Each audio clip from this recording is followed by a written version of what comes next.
another time for another story. A different story. Let's talk of them snakes. In Kenya we have very poisonous snakes.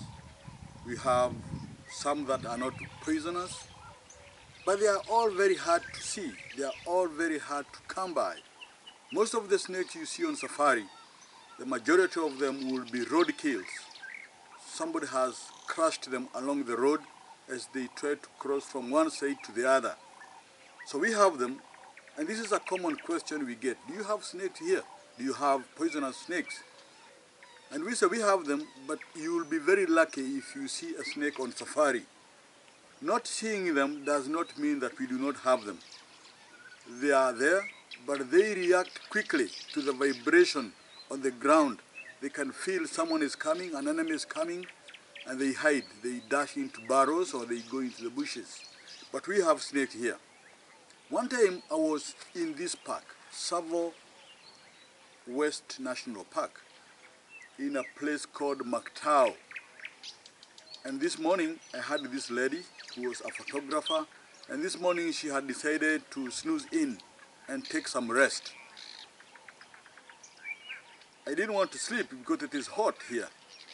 So about 7:30, it was already too hot. I woke up, I had my breakfast alone, and I decided to enjoy some bird watching in this part of the country.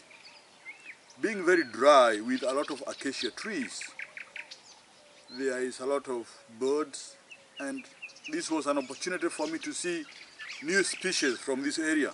So I hung on my binoculars and I'm walking, enjoying the birds, following some trails that were going out into the wild from the camp. This was a small camp of only 4 tents. So I'm walking towards some rocks somewhere,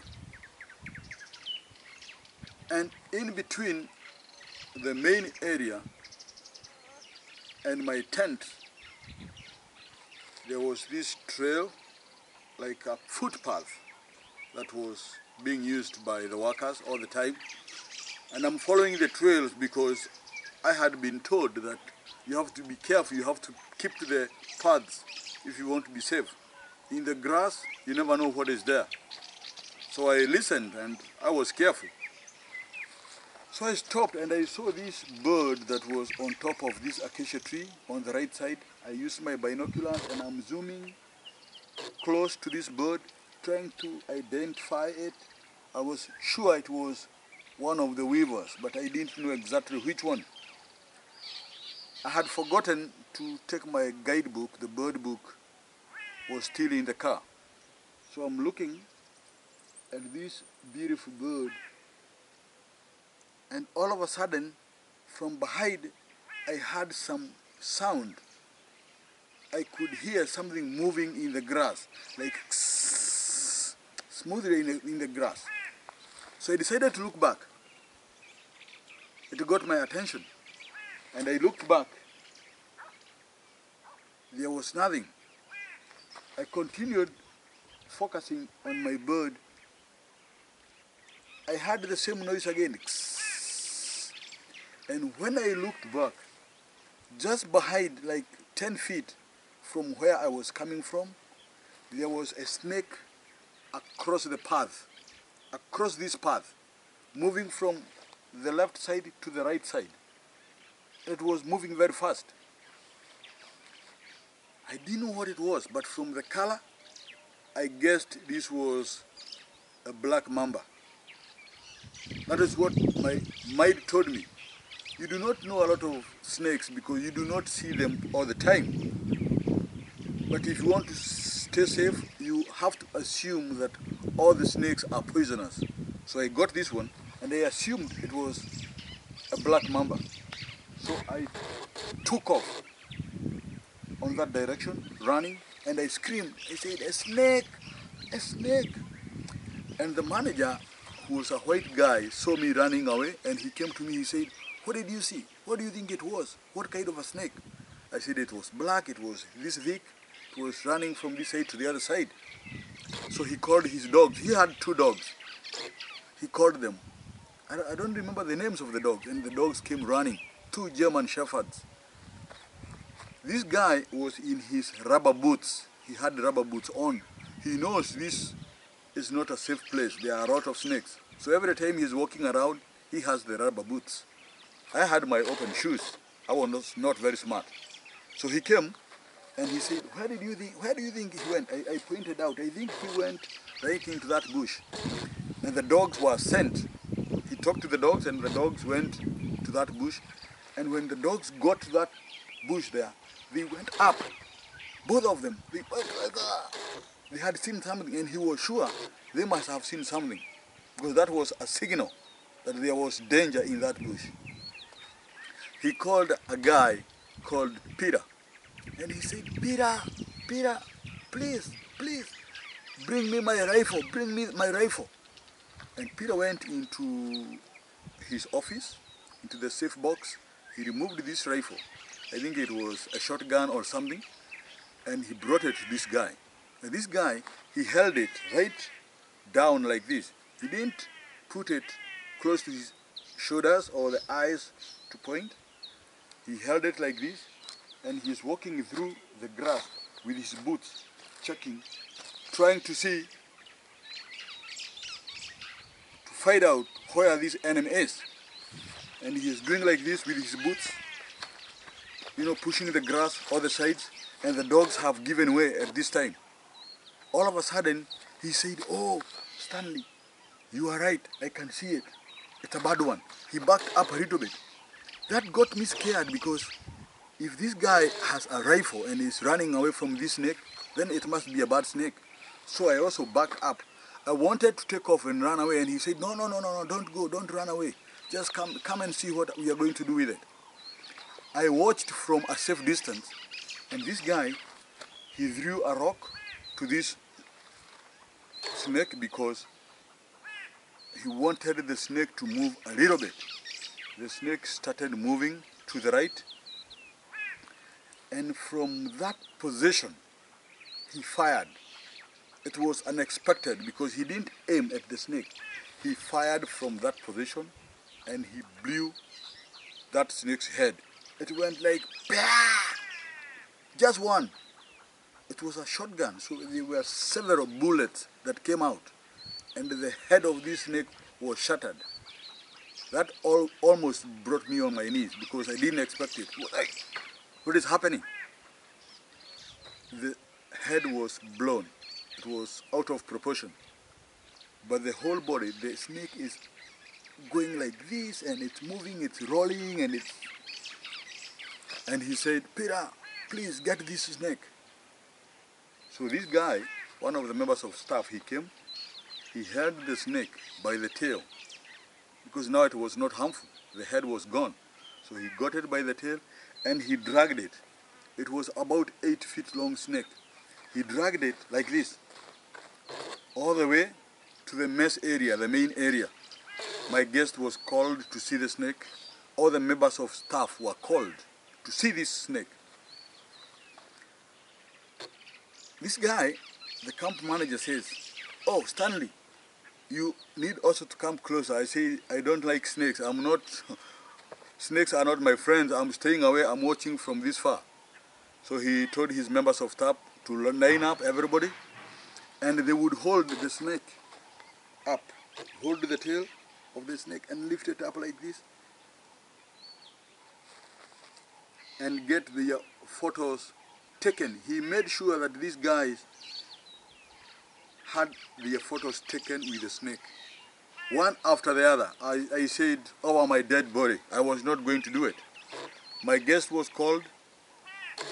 Some people are not afraid of snakes. So she came out, she saw the snake, just like other people.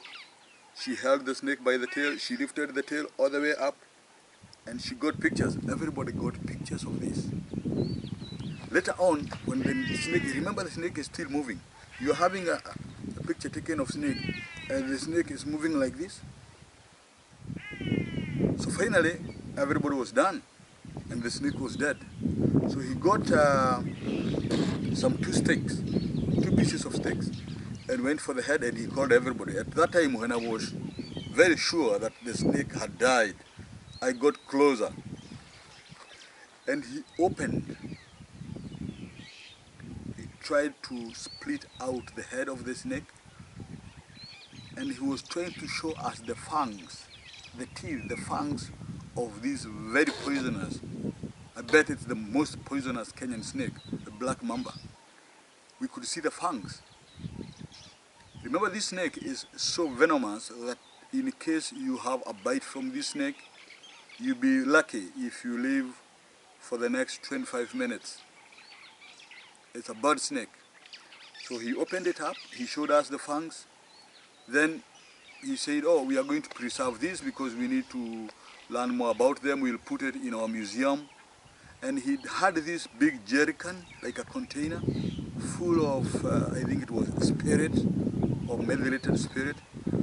They put the snake there, they covered it up to conserve it, to preserve this snake, so that whoever comes there, they can learn more about the snake and see exactly the snake.